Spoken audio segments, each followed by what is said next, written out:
Hello, good morning. आज आम्ही निघालो होतो घृष्णेश्वरांचं दर्शन घेण्यासाठी. त्यातलाच एक स्पॉट म्हणजे पितळखोर लेणी. निसर्गरम्य ठिकाण, जंगलातून रस्ता. थोडे पुढे गेल्यानंतर दगडी पायऱ्या होत्या. पकडण्यासाठी ग्रिल लावले होते, त्यामुळे उतरायला सोपे गेले. दरीत उतरल्यानंतर एक झरा वाहत होता.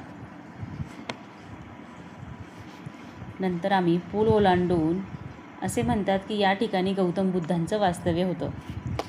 आम्ही लेण्या बघितल्या. तेथे देखरेखीसाठी एक माणूसही होता. वरतून सारखे झरे वाहत असल्यामुळे तेथे शेवाळ झाले होते. शेवाळामधून रस्ता काढत आम्ही त्या लेण्यांमधील कोरीव काम बघत पुढे निघालो. खोल दरीत आणि वरती जशी हिरवीगार शाल पांघरली आहे असे वाटत होते. मोठमोठे मधमाशांचे पोळे होते. तिथे जॉबला असलेला माझा भाऊही आम्हाला भेटण्यासाठी आला. त्यानंतर आम्ही घृष्णेश्वराचं दर्शन आणि भद्रा मारुतीचं दर्शन घेऊन परतीच्या प्रवासाला निघालो.